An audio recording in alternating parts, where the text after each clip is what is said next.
¿Cómo están? Saludamos como cada jueves. Muchísimo gusto a todas nuestras compañeras, compañeros de todo el país. Vamos a arrancar este podcast de la transformación, ahora dedicándolo a todas aquellos que contribuyeron a la transformación. Se acercan estas festividades, esta tradición tan mexicana del Día de Muertos, y no solo por eso, pero como pretexto, utilizarlo para poder hacer un alto en el camino y recordar tantos personajes extraordinarios que acompañaron al presidente Andrés Manuel López Obrador cuando era nuestro dirigente, a ir avanzando en la concepción, en la necesidad de cómo pensar en un país distinto, en la transformación de México. Así que el día de hoy estamos muy contentos, nos acompaña Consuelo Sánchez.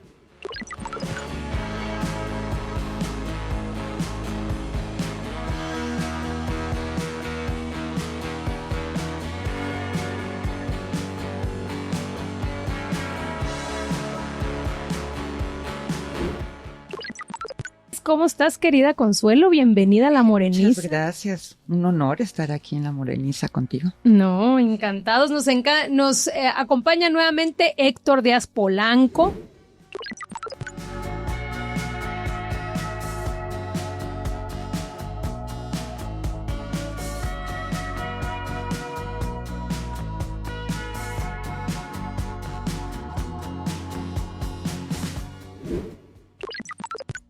¿Cómo estamos? Encantado, y para esta sesión tan especial de recordar a nuestros grandes que, aunque nos dejaron, siguen vivos en nosotros, nuestro recuerdo, nuestra memoria, y nuestro agradecimiento a ellos. Eso.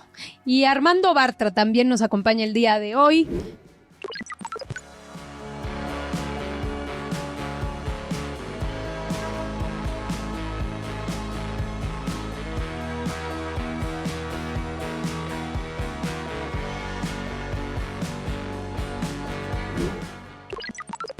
Muchas gracias, Armando. Ayuda el tener los años que yo tengo para acordarse de los que ya nos dejaron.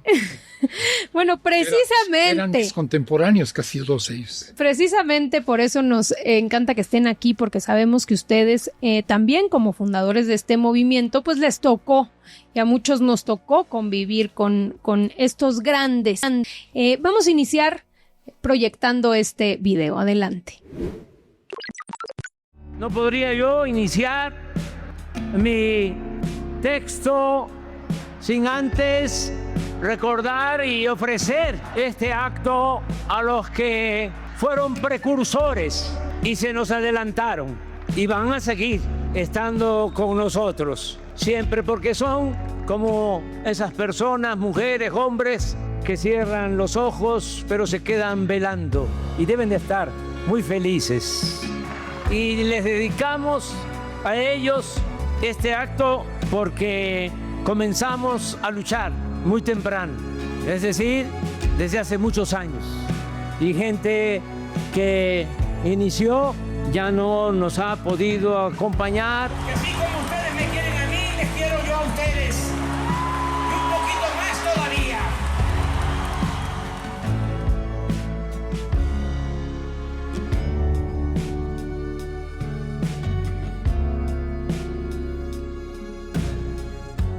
Pues arrancamos. Adelante, mi querido Héctor. Bueno, yo quisiera destacar ante todo un punto central. La derecha ha hecho de la injuria contra el movimiento una especie de profesión, y una de las características de ese ataque constante es insinuar o incluso argumentar que Morena fue construido por un conjunto de personas sin mucho criterio de hacia dónde iban, que prácticamente tocamos la flauta por casualidad y nos salió este gran movimiento. Pero eso no es así, nos dicen chairos, indicando que somos ignorantes, palurdos. En realidad esto fue construido por personas extraordinarias. Es decir, el movimiento en su fase inicial contó con el apoyo de personalidades del campo de la creación, del campo del pensamiento, de la academia, que eran de primer nivel y que fueron una sustancia fundamental del proceso de construcción del movimiento, no solo en su acción práctica, sino en su construcción teórica, en su concepción del mundo, de tal manera que reconocerlos es un acto de justicia y además de satisfacción, presentando lo que en realidad fue el movimiento y confirmando este planteamiento de Gramsci de que los grandes movimientos políticos y sociales no se logran realizar sin una participación, aunque no sea la central, de intelectuales y de pensadores, que fueron de gran ayuda para el movimiento y particularmente acompañaron a nuestro dirigente Andrés Manuel López Obrador casi de manera constante. No, pues sí.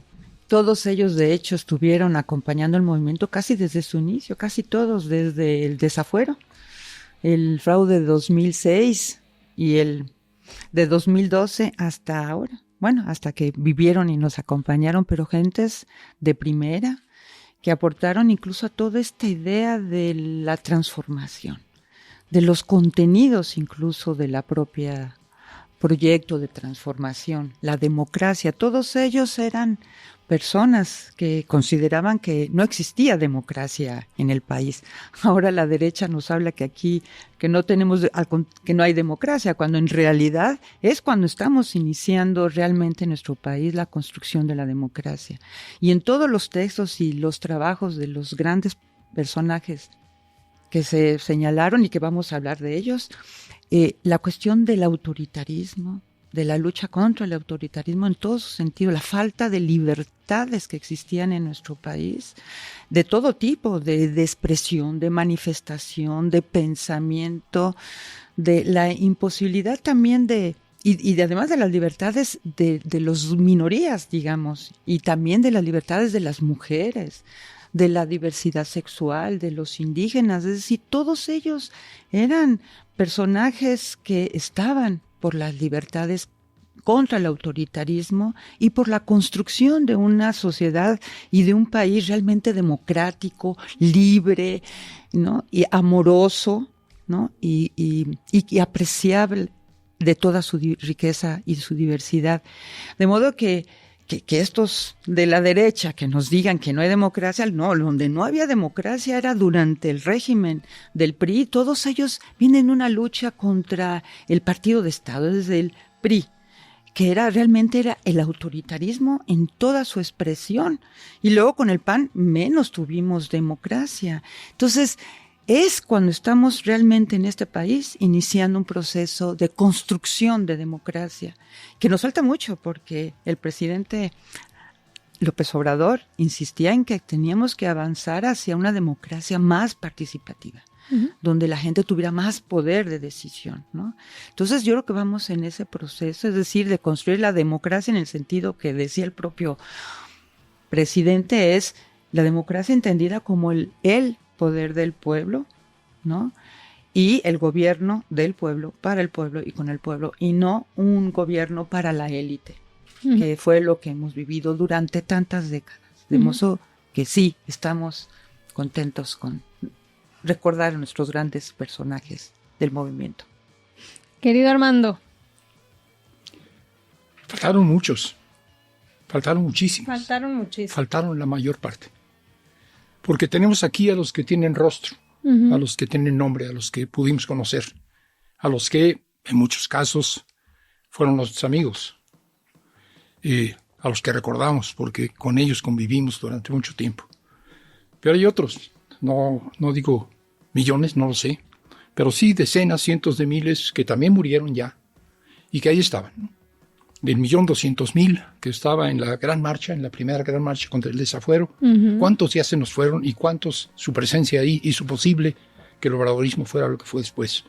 Entonces yo recordaría a los que no estaban ahí, porque no puedes poner los nombres y las imágenes de tanta gente que sin embargo puso su cuerpo, puso su vida, su voz en este movimiento y lo hizo posible. Entonces recordemos a nuestros muertos que están muy vivos, pero no solo los que están vivos porque están en los libros de historia, porque están en los libros de la historia del movimiento, que ya empieza a haber muchos y van a estar en este video, por fortuna, ahí los vimos, sino aquellos que no están ahí, pero sabemos que forman parte de este movimiento. Yo enfatizaría esto, los anónimos, aquellos que son presencias sin las cuales el movimiento no existiría.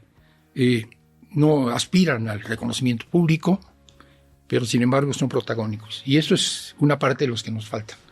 Tengo suficientes años como para poder decir que están muchos de nuestros muertos muertos antes del arranque del movimiento. No pudieron estar en el obradorismo porque ya habían muerto. Uh-huh. No pudieron estar en el obradorismo y yo creo que hubieran estado. Me va a protestar cuando nos encontremos en el más allá, pero Pepe Revueltas, al que conocí, que fue espartaquista, igual que lo fui yo creo que él hubiera estado en el obradorismo, pero no tuvo tiempo. Pero hay que recordar a Pepe Revueltas. Sin Pepe Revueltas no seríamos lo que somos, la izquierda. Uh-huh. O hay que recordar a Demetrio Vallejo y a Valentín Campa, uh-huh, sin los cuales no habría un movimiento obrero como el que hoy tenemos. Uh-huh. Y no les tocó conocer al obradorismo. Y hay que recordar a Rubén Jaramillo, que fue asesinado cruelmente por el ejército en una lucha campesina. Todos estos son parte de nuestra historia. Son parte de nuestra historia de los forjadores del obradorismo en el sentido profundo. Yo quisiera que en este momento que estamos recordando a los que se fueron, recordemos a todos, ¿no?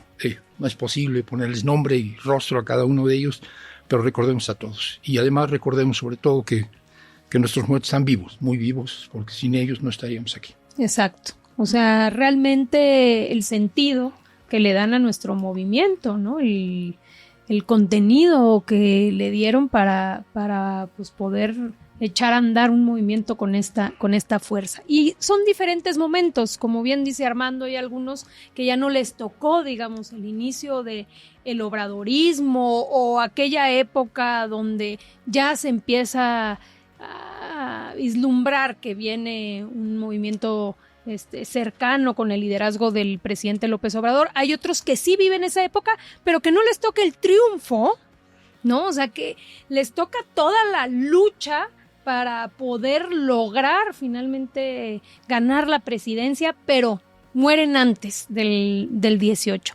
Y hay otros que sí les toca ya, por lo menos esa etapa, y que nos han dejado a lo largo de este sexenio. Una es Ifigenia Martínez, que sabemos le toca incluso algo tan simbólico como ser presidenta de la Cámara de Diputados y pasarle la banda presidencial de López Obrador a Claudia Sheinbaum Pardo, la primera mujer presidenta de México, y alguien como Ifigenia Martínez. Vamos viendo este video.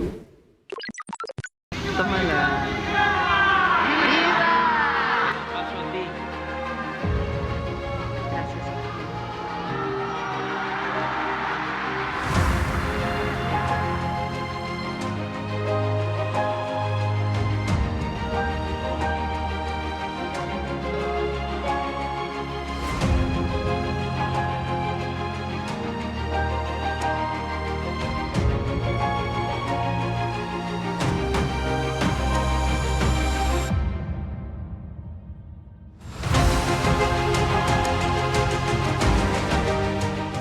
Estamos hablando pues de una mujer que junto con Porfirio Muñoz Ledo y por supuesto con el ingeniero Cárdenas abren esta ruta de la corriente democrática. Sí, y lo simbólico abarca incluso el pase de una generación a otra. Uh-huh. A la persona que se le está entregando a nuestra presidenta la banda presidencial era una niña y lo de su generación, algunos ni siquiera habían nacido cuando ya Ifigenia es uno de los personajes de la lucha democrática del país. De manera que eso tiene una carga simbólica extraordinaria y muestra cómo la lucha social y las grandes ilusiones y las virtudes cívicas que representan estas gentes perdura y se prolonga, ¿no?, a lo largo de la historia. Sí, pues una extraordinaria imagen también de una entrega de mujer a mujer, ¿no? Además de generación a generación, y lo que representa, ¿no? Un poco señalando y abundando lo que decía Armando Bartra, que pues nuestro movimiento es la expresión de todos los movimientos y luchas anteriores. De hecho, el humanismo mexicano que planteamos, pues tiene que ver con esas luchas, como recogemos las luchas y a esos grandes personajes, pero anónimos también, nuestros héroes y nuestras heroínas anónimas, que son muchas y que han dado su vida con mucho amor, entrega, por una transformación en el país. Entonces, y una de ellas, pues, es Ifigenia Martínez.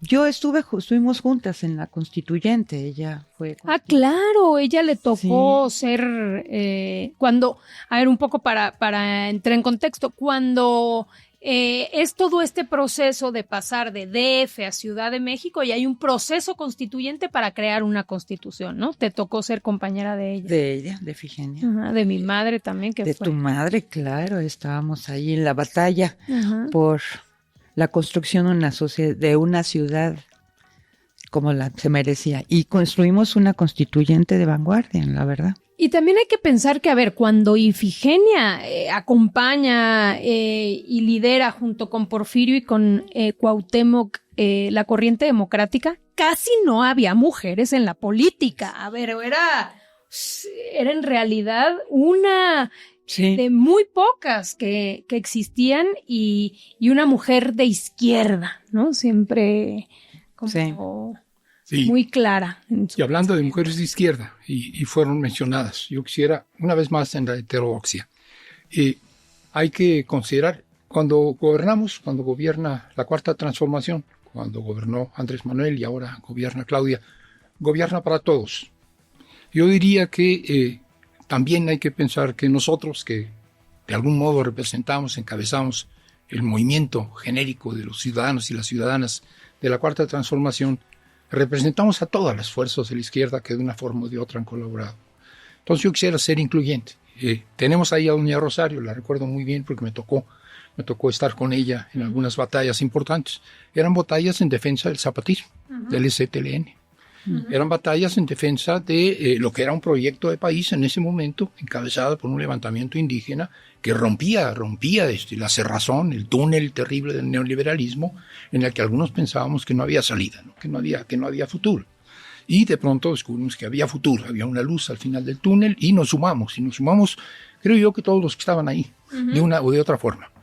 Doña Rosario, en un momento dado, ella encabezó la Convención Nacional Democrática, ella encabezaba esa defensa civil, esa defensa social, no militar, del ZLN. Y ahí estábamos juntos. Recuerdo subidos en un camión, tratando de organizar un encuentro en un local que nos tenían cerrados y que la gente quería tumbar la puerta. Y doña Rosario era una gente mayor, yo era una persona mayor, pero no tanto como ahora. Es ese tipo de protagonistas. Ella venía de la defensa de la búsqueda de los desaparecidos, empezando por su hijo y siguiendo por todos los demás, y luego la defensa de las víctimas y luego las causas democráticas. Ese tipo de personajes que sí tuvieron la oportunidad de ir evolucionando y descubrir que después del zapatismo había más vida y que esa otra vida era un movimiento ciudadano de la amplitud de la Cuarta Transformación, del obradorismo, que iba a permitir un cambio, que quedarse en donde estábamos en ese momento no habría. Estos personajes que cambiaron, que pudieron cambiar. Me parece que doña Rosario es notabilísima. Él empieza porque mi hijo desapareció y termina siendo un personaje de la izquierda ecuménica, ¿no? Una visión estratégica, una visión global, una visión incluyente.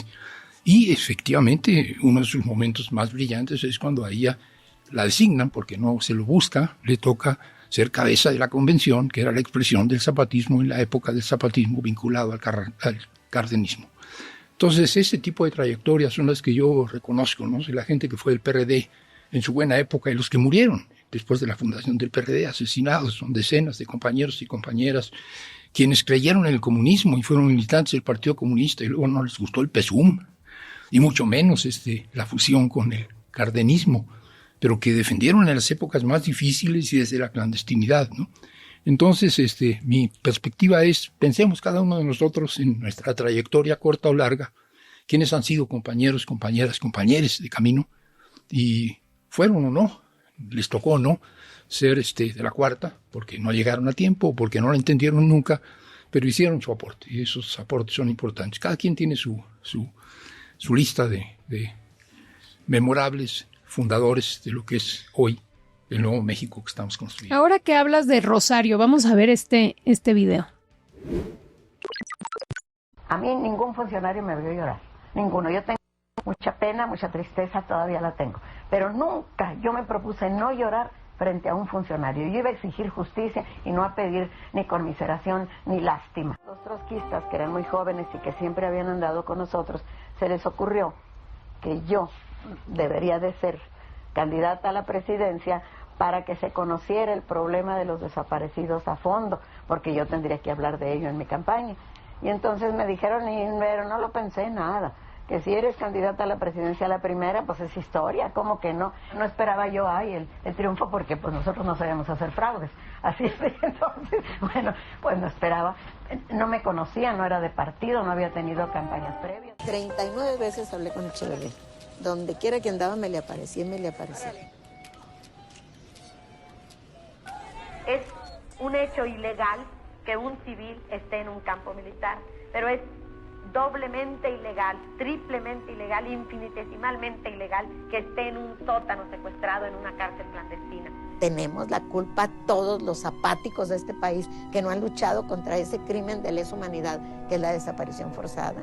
Ahí está, doña Rosario. Extraordinaria. Movimiento estuvo lleno y sigue lleno de vivos, pero también de los que nos dejaron en el camino, cada uno con características. Por ejemplo, quiero recordar a David Cervantes, que era muy apreciado por Andrés Manuel porque era prácticamente la representación del buen militante, entregado, honesto, impresionante. Igual su amiga y compañera, que fueron ambos miembros de la Comisión de Honestidad y Justicia, la primera comisión, Marta Pérez Bejarano, que era una mujer extraordinaria. Carlos Payán, que tuvo un papel fundamental en el apoyo del movimiento, muy cercano a Andrés Manuel. Andrés y Carlos Payán eran amigos entrañables y que mantuvo, sin embargo, el compromiso con el movimiento y al mismo tiempo el compromiso con hacer un periodismo objetivo, etcétera. Mantuvo la jornada como lo que es un periódico extraordinario. Arnoldo Martínez Verdugo, que ya no le tocó, fue de los que no le tocó el movimiento en su fase fundamental, pero que es un precursor importantísimo desde el Partido Comunista de México, etcétera. Víctor Flores Olea, que fue un intelectual y diplomático que también apoyó muchísimo el movimiento. Él era miembro de este grupo, que eran 23, que se reunían todos los viernes con Andrés Manuel López Obrador en casa de Chema Pérez Gay, y que hacían la tarea de defender el petróleo en la primera fase. Y había ahí una especie de ritual, y es que después de concluir los debates, ahí estaban Armando, ahí estaba Consuelo también en ese grupo, se iban a una biblioteca de la casa Chema y Carlos Monsiváis y elaboraban el documento que íbamos a sacar a la luz pública, de tal manera que esos documentos eran de la pluma, digamos, de Monsiváis.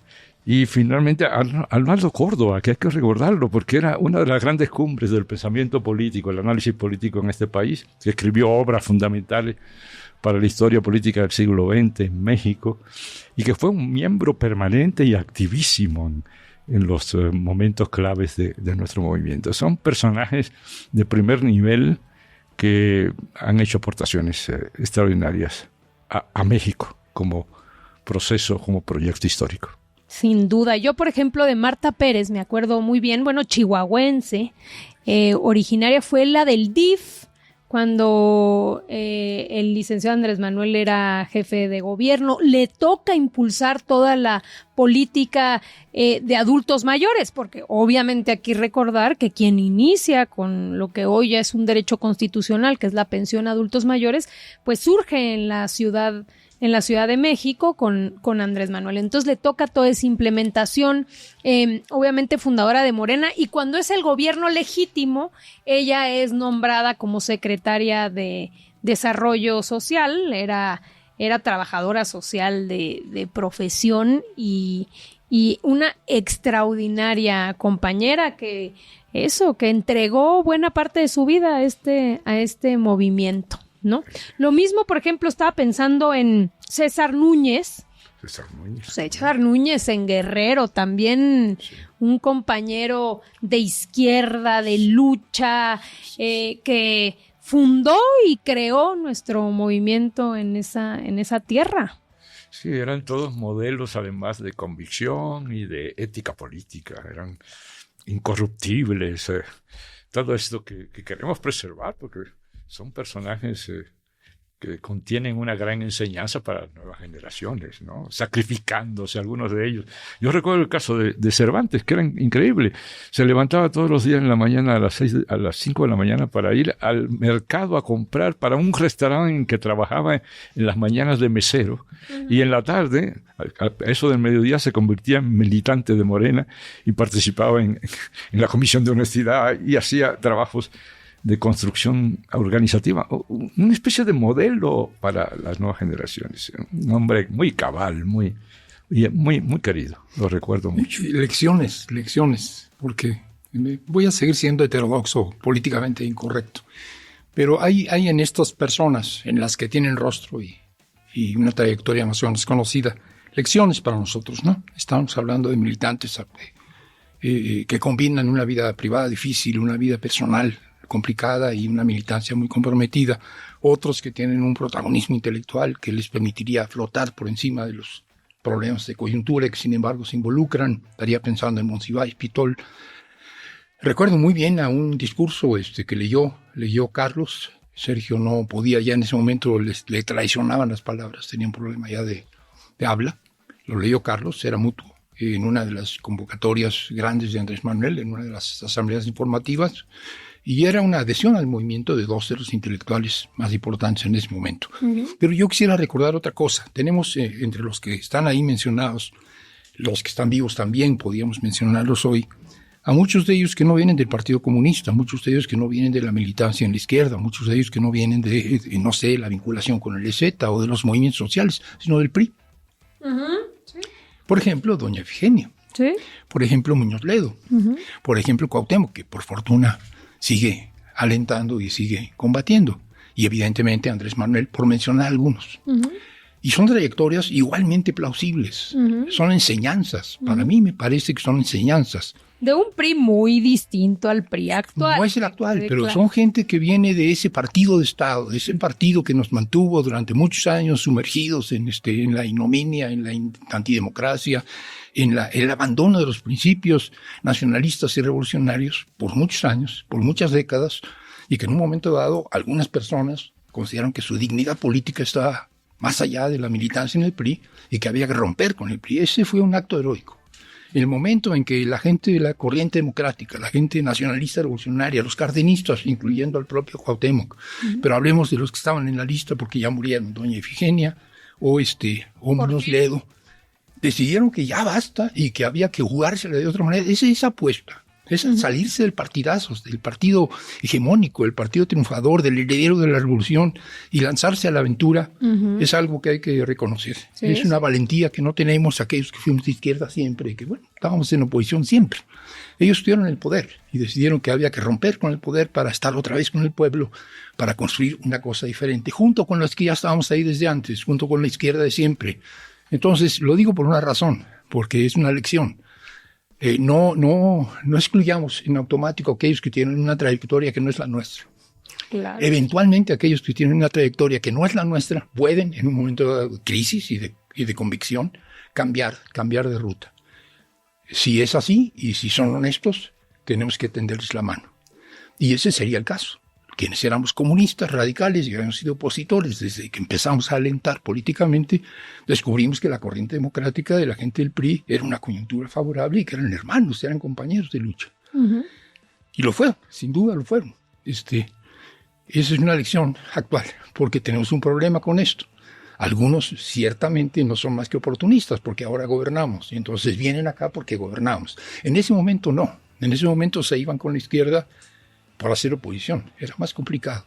Uh-huh. Pasar de ser el partido hegemónico a hacer oposición era muy complicado. Y lo hicieron. Tomaron esa decisión y forjaron de algún modo una izquierda nueva. Recordemos eso, reconozcamos esto en el propio Andrés Manuel, el mismísimo Andrés Manuel. Y es un acto de valentía y de decisión política que quienes siempre hemos sido de izquierda, de manera natural, nunca tuvimos que enfrentar. No todos son así. Hoy estamos gobernando y es difícil juzgar las razones de alguien que se acerca al partido gobernante. En ese momento se acercaban a la oposición. Uh-huh. E irse a las catacumbas de la oposición, en ese momento era muy arriesgado.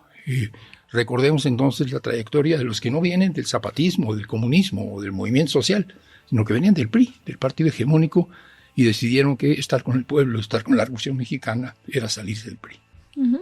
Y muchos que no necesariamente eran políticos, periodistas, ensayistas, escritores. Ahorita, por ejemplo, se mencionaba Monsiváis. Creo que merece toda la contribución que tuvo. Fue obviamente cercano a López Obrador, se quisieron mucho. Vamos a ver este video. Y luego aparece Monsiváis. Monsiváis es el cronista de México de la izquierda.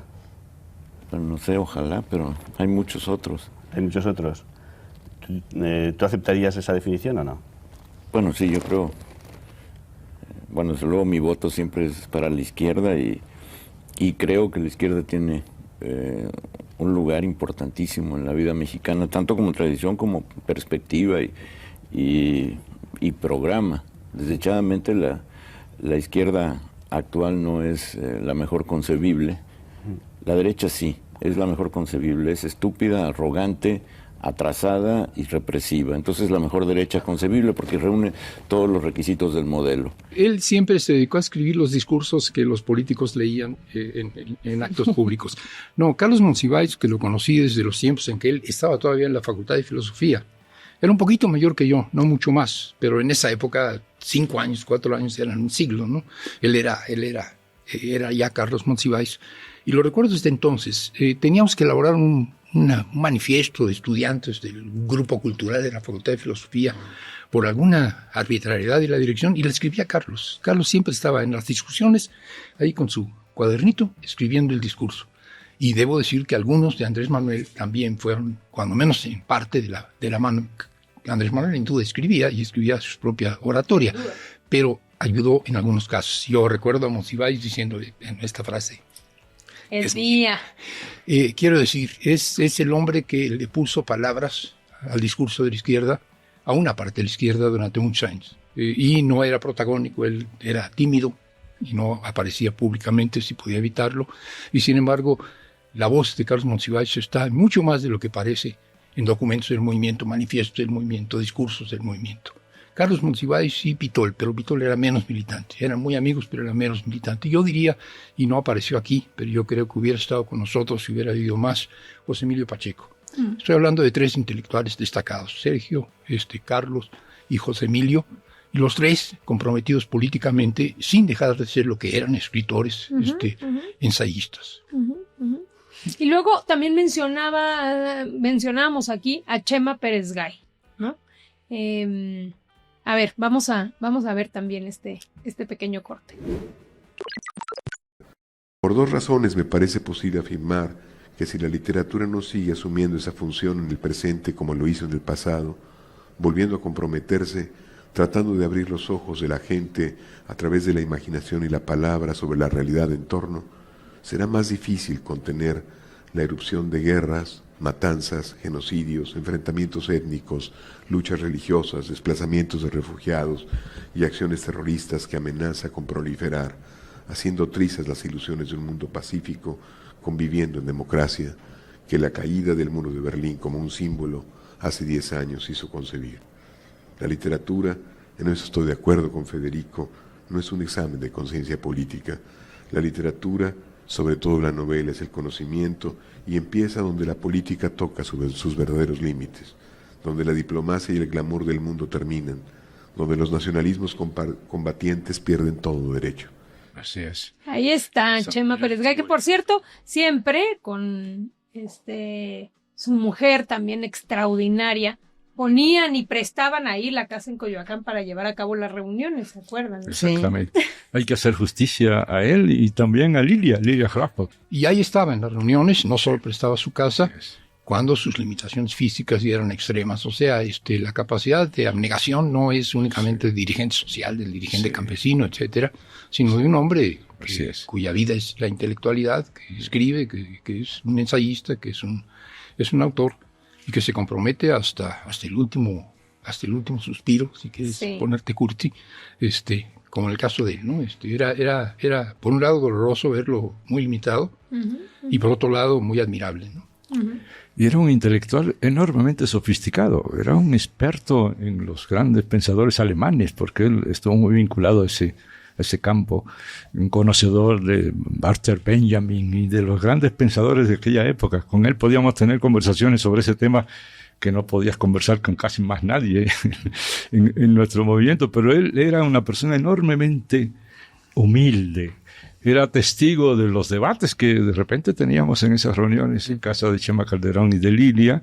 Tú fuiste testigo de varios de ellos, porque la idea de que en el movimiento era pura obediencia. Sí, pensamiento único, no. Exactamente, pero no. Pensamiento único se fue construyendo, pero único para el movimiento en su conjunto. Pero incluso con Andrés Manuel se desarrollaron debates, en ese caso, formidables. Yo recuerdo el debate sobre si movimiento, partido o Frente Amplio, que tuvimos un debate muy, muy interesante. Era un proceso muy discontinuo, con discusiones tremendas en algunos momentos. Por ejemplo, la decisión de si hacíamos partido político o no. O seguíamos siendo movimiento. Y se sometió a votación y ganó la de hacer partido político. Y así por el estilo, de tal manera que avanzamos. Eso en el Congreso. Yo recuerdo, y para hablar de polemistas de esos que te hartan, pero que son indispensables porque no sueltan, no, están aferrados a una idea. Arnaldo Córdoba. Quienes hayamos estado en una reunión con Arnaldo, en una plática con Arnaldo, no me van a dejar mentir. Puede ser que ya murió hoy, puede ser que no está aquí para replicarnos, que nos hubiera replicado. Pues, era un hombre terco, era un hombre aferrado a sus ideas y era un hombre con el que era difícil discutir porque no soltaba. Y en las discusiones era uno de los animadores de la discusión. Entonces, esto de que no es un pensamiento único y de que hay polémica y de que hay discrepancias, él era Arnaldo Córdoba, era el ejemplo de que si no las sabía, las inventaba, pero él organizaba la polémica. Y lo digo con sentido del humor, en ese momento nos tratábamos un poco, pero ya déjalo, ya está bien, ya hasta ahí llegamos. Sí. Es parte de las anécdotas, pero no es irrelevante, es decir, las ideas se defienden con pasión, y hay algunos más apasionados que otros, y Arnaldo era de los apasionados, y eso es parte de lo que yo recuerdo de él, además de sus libros y de su reflexión sobre la Revolución Mexicana, pero su forma de debatir es notable. Sí. A ver, este pequeño fragmento de nuestro querido Arnaldo Córdoba, historiador, politólogo. Pues tú lo has dicho muchas veces, que hay que ganar el poder. ¿Y se puede aplicar claro que la Constitución de esta manera? Mira, la Constitución es un conjunto de pactos. Hay 136 artículos, hay 136 pactos. Cada artículo es un pacto del pueblo que decide que así se van a hacer las cosas. Para que eso se lleve a cabo se necesitan las leyes. Para que se hagan buenas leyes se necesita el poder legislativo. Necesitamos conquistar el poder legislativo. Y luego necesitamos también hacernos de la República de la Presidencia para que las leyes se apliquen. Sí. Porque no se cumple la Constitución y luego ni siquiera sus propias leyes espurias, ¿verdad?, anticonstitucionales, las cumplen ellos mismos. En la esencia del movimiento que tú iniciaste, desde el desafuero, está eso. Necesitamos luchar por el poder para el pueblo, porque si no, no hay nada, ni constitución, ni leyes, ni nada, ni justicia, ni buen gobierno. Ahí estaba. ¿Qué tal? Ahí estaba. Un polemista formidable. Pero cuando lograbas llegar a algún acuerdo con él, aunque fuera intermedio, era igualmente tosudo en defender la nueva posición, de tal manera que era muy valioso, porque nos mantenía además a todos alertas. Yo tuve un par de discusiones muy, muy fragorosas con él, pero lo recuerdo con aprecio porque era el poder de la convicción personal, que era un hombre de carácter y con ideas muy, muy claras, pero que podía evolucionar, aunque no tan rápido como nosotros queríamos en ese momento. Pero así se construyó el movimiento, con polémicas, con debates, con acuerdos, etcétera. No fue un movimiento seguidista, como lo plantean algunos, que seguían a un hombre y seguían a una idea. Esa idea se fue construyendo también en el camino, con la contribución de todos. Yo diría que se construyó y diría yo se construye, aunque la visibilidad que entonces tenían algunas polémicas sea menos evidente. Hay un problema que habría que reconocer. Hoy gobernamos. Morena es gobierno La Cuarta Transformación es ya una tendencia hegemónica en este país, ya llevamos 7 años en esto, y esto hace que tengas que cuidar un poco el debate de ideas. No quiere decir que lo suprimas, evidentemente es tanto más importante que lo era en ese momento, pero hay que cuidarlo porque cualquier cosa que diga alguien que está en el partido, cualquier cosa que diga alguien que está cerca del gobierno, cualquier cosa que diga alguien identificado con la Cuarta, parece ser algo que define a la Cuarta. Entonces, todos somos prudentes, ¿no? Algunos más que otros. Yo soy bastante imprudente y luego soy políticamente correcto y me gusta hacerlo. Pero hay que ser un poquito cuidadosos porque estamos gobernando y nuestra voz es la voz de quienes gobiernan. Y cuando gobernamos, aunque no seamos nosotros parte del Poder Ejecutivo, si somos parte de un partido que gobierna, tenemos que ser muy cuidadosos, muy abiertos, muy plurales y además lo más posible identificados con la línea del partido, que es la línea del gobierno.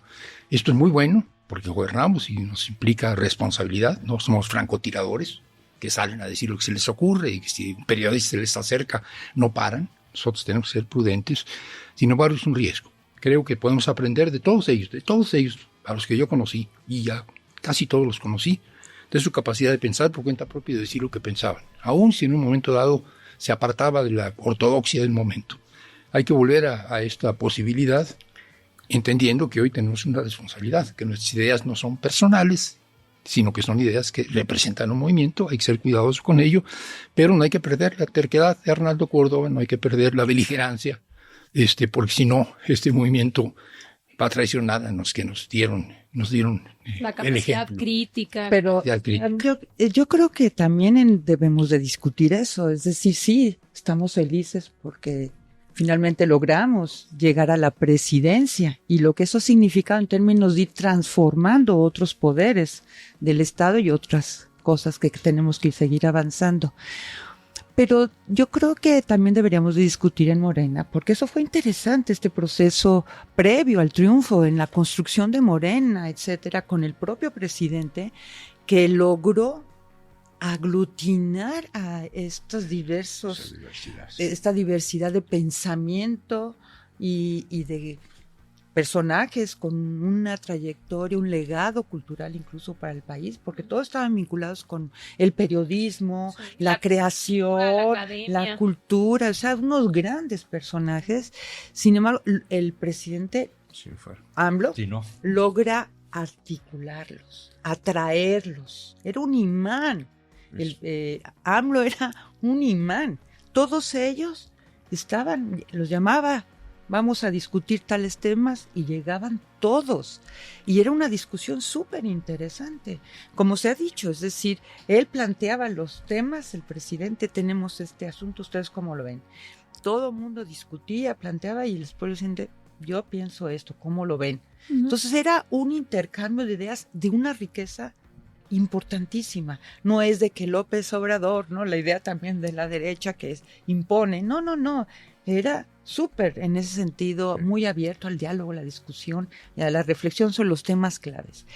Pero otro punto, yo creo que en Morena necesitamos seguir con esta reflexión sobre un conjunto de temas que son claves para Morena, para el país, ¿no? Y una de ellas es la relación partido-gobierno, ¿no? Uh-huh. Porque el gobierno tiene una función y nosotros obviamente es nuestra presidenta, la tenemos que apoyar, pero también el partido tiene que tener su propia dinámica, ¿no? Sin duda. Porque tiene sus propios problemas.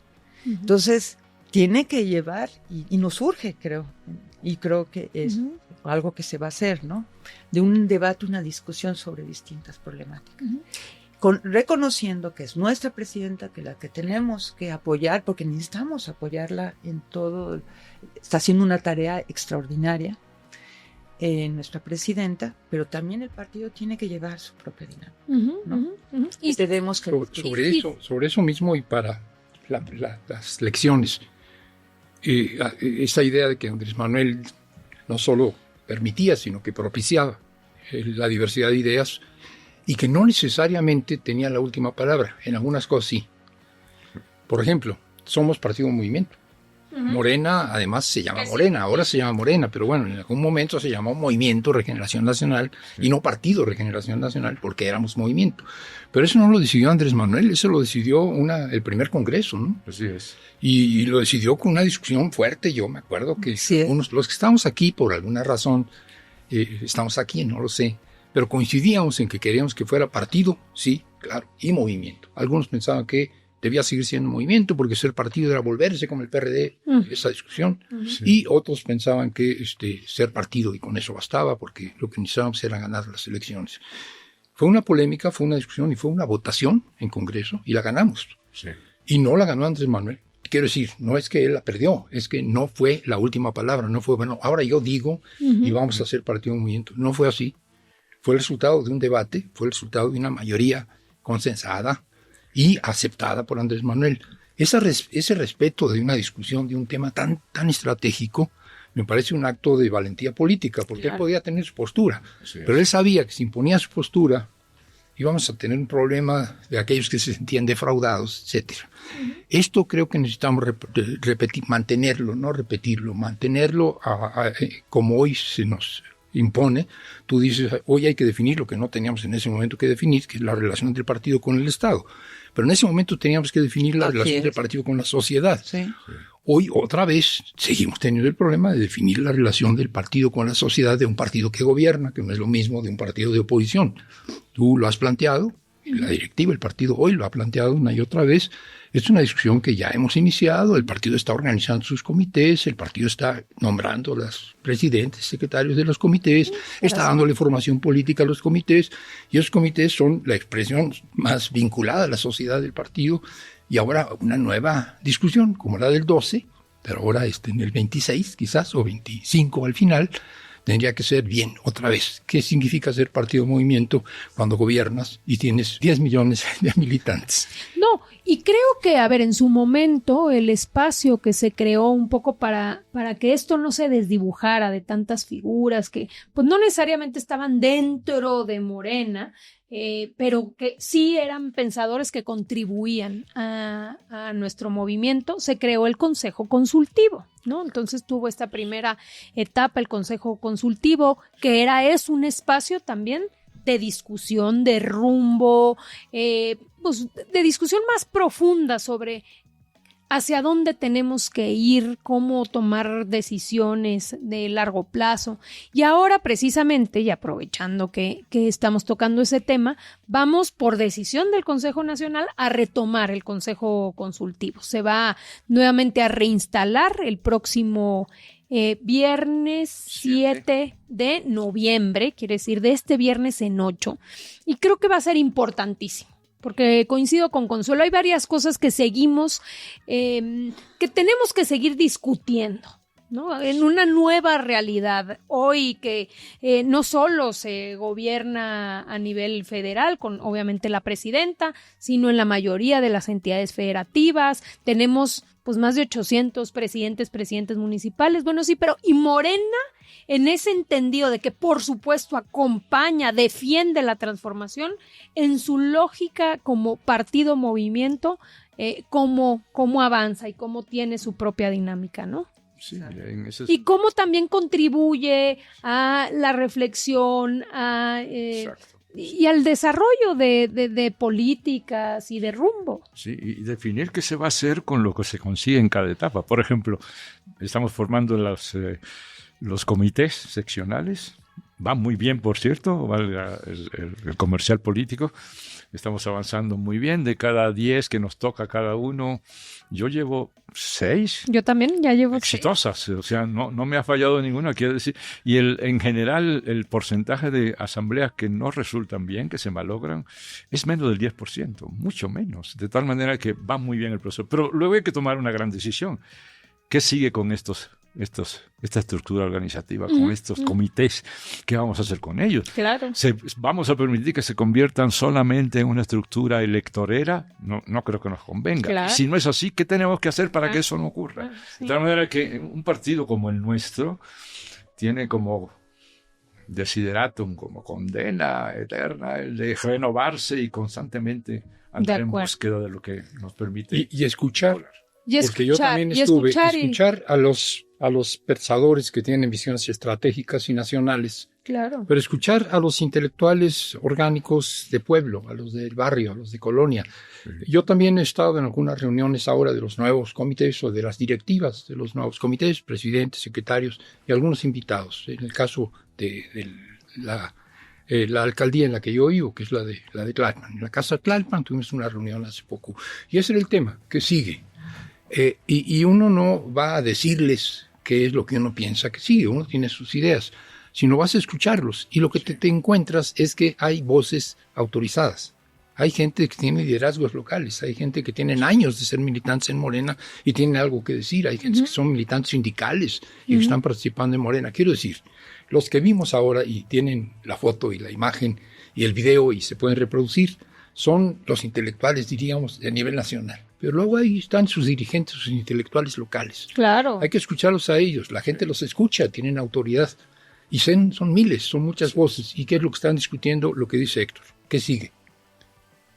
Así es. Oigan, regresando un poco a los grandes personajes, nomás porque no quiero dejar pasar. Jaime Avilés, ¿no? Jaime Avilés, por cierto, que escribió este libro de La vida privada de un hombre público, ¿no? Se llamaba el libro que escribe como una biografía del presidente López Obrador. Y bueno, un hombre, periodista extraordinario. A ver, vamos a ver este video. ¿Qué del anecdotario? Las cosas que de repente no conocemos de Andrés Manuel. Podemos conocer un hombre de corbata, de traje, en una rueda de prensa, pero hay un hombre más allá. Hay un hombre más allá. Por ejemplo, cuando muere Rocío, él me dice, vente a comer a la casa cuando puedas para que platiquemos con los muchachos y no sé qué. Entonces uno de esos miércoles yo llego, y llego antes que él, a su supuesta casa donde vive con odaliscas venezolanas y todas esas cosas que dice, ¿no? Así mansiones con fuentes brotantes, Mercedes, que en realidad es un departamentito en Tepilco. Entonces yo llego y y él no había llegado, tocan la puerta, yo abro y de pronto es Mickey Mantle, ¿no? Es un beisbolista así con gorra, ¿no? Y de pronto ya me doy cuenta que era el jefe de gobierno del Distrito Federal. Digo, pase usted a su casa, licenciado. Ahí está, Jaime. Jaime, extraordinario, un luchador permanente, un analista muy lúcido y gran amigo de Andrés Manuel. Se complementaban muy bien. De tal manera que Andrés Manuel, yo quiero señalar antes de que concluyamos, tiene una característica que fue central en el movimiento. Que recibiendo este caudal de pensamientos, de ideas, etcétera, de propuestas, con los personajes que se rodeó, Andrés Manuel finalmente era el que ponía el nombre a las cosas. Uh-huh. De tal manera que desde el nombre mismo de cómo son nuestros militantes, son los protagonistas del cambio verdadero, cómo se llama nuestro movimiento, la cuarta transformación, etcétera, etcétera, él puso nombre prácticamente a todas las cosas importantes. Y Jaime tenía esa otra característica, que eso coincidía en la creatividad para poner nombres a las cosas, el maciosare, etcétera, todas estas cosas que inventó este compañero. De tal manera que había esta complementación y Andrés Manuel logró de esa manera hacer un aporte a nuestro movimiento que no podía hacer ninguno de los que los rodeábamos, uh-huh. Que era dar esta característica definitiva y con capacidad de ser aceptada por la gente, ¿no? Yo siempre recuerdo, porque mis amigos me preguntan, oye, ¿qué es eso de ese instituto con lo robado? Entonces, a nadie se le hubiera ocurrido un instituto para devolver al pueblo lo robado. Alguien haría instituto de recuperación, un nombre burocrático, pero Andrés Manuel tenía esa capacidad de dar el nombre exacto a las cosas, para darle relevancia a las cosas. No, y para que la gente lo entendiera, porque también siempre pensaba, bueno, le ponen unos nombres que ¿quién va a saber? O sea, es casi para que la gente no se entere. Además, ¿no? Exacto. Avilés tenía otra característica, que era un morenista de calle, ¿no? Era un morenista de movimientos callejeros, no era nada más un periodista, no era nada más un intelectual, sino que era un agitador, era una gente que se le ocurrían ideas de cómo llevar el movimiento a la calle. Y yo creo que él es uno de los protagonistas importantes del movimiento, diría yo, de 2006 a 2012, en que el obradorismo es más movimiento social que otra cosa. Uh-huh. En ese momento no era el problema de ser o no ser partido, porque ya teníamos un partido que era el PRD. Entonces los obradoristas nos podíamos dar el lujo de estar cotidianamente en el movimiento social contra el alza del costo de la vida. Lo recuerdo muy bien. Entonces la creatividad de los cuadros del movimiento en ese momento era el estar en el movimiento, el estar encontrando la fórmula para levantar las reivindicaciones más sentidas de la gente. Después del 12 tuvimos otro problema, necesitamos construir un partido, se viene la creación de un partido y nos concentramos en lo que era estratégico. Ese lapso, el lapso de los protagonistas del obradorismo premorenistas, yo creo que es importante, y Avilés era sin duda uno de ellos, y bueno, hay otros y otras que habría que destacar en esta época, pero no se han muerto ellas en este caso, y mejor lo dejamos para después. No, y varios más. A ver, Pepe Barberán, está Claro. David, bueno, ya dijimos David Cervantes, Alfredo Domínguez Araujo, también en el mundo sindical, Juan Romero, Alberto Pérez Mendoza de Tabasco, Armando Morales en Chihuahua, Pepe Zamarripa, José Agustín Ortiz Pinchetti, ¿quién más? Inés Pacheco, Jorge Arganis, Leti Ánimas, que le toca toda esta primera etapa a cargo de las becas Benito Juárez y se la lleva la pandemia. Muchas y muchos que nos encantaría seguir este programa, pero a todas y a todos ellos, pues nuestro reconocimiento, porque su contribución a este movimiento es incuestionable y es extraordinaria. Y no quiero dejar pasar, antes de que concluyamos, no sé si ustedes ya lo tienen o no, pero ya salió el libro de la presidenta, Diario de una transición histórica. No se lo pueden perder. Es como un diario, primero, de día a día, desde que inició la transición, el acompañamiento que se tiene pues por parte de la presidenta a las giras del presidente y es extraordinario. Todavía no lo acabo de leer, pero lo que llevo vale muchísimo la pena. En efecto, es una transición histórica. Sí. No solo por el hecho de que ella sea una mujer, sino que nunca en la historia se había vivido una transición así, de cercana, de proyecto, ¿no? De cambio de bastón de mando, pero en un sentido tan profundo como poner en manos ya de la presidenta la continuidad de la transformación. Así que, todas y todos, sobre todo los de Morena, es una obligación. Pues con eso nos despedimos. Muchísimas gracias por habernos acompañado en esta moreniza especial para recordar a todas y a todos estos extraordinarios personajes. Todos, todas, todes. Todas, todes. Debe haber todes en esta lista y en ese momento era difícil reconocerlo. Eso es verdad. De aquí para adelante habrá que irlo reconociendo. Hay diversidad dentro de los que vimos, no mencionamos ese tema, pero lo es. Monsiváis claro. Era un defensor de la causa de las mujeres y de la causa de la diversidad. Y hay que decirlo. También en nuestros fundadores y los que ya no están, estaban las causas que hoy son causas legítimas y claras para todos y que ellos picaron piedra y abrieron brecha. Pues muchísimas gracias. Les mandamos un fuerte abrazo a todas y a todos y nos seguimos encontrando aquí cada jueves en La Moreniza.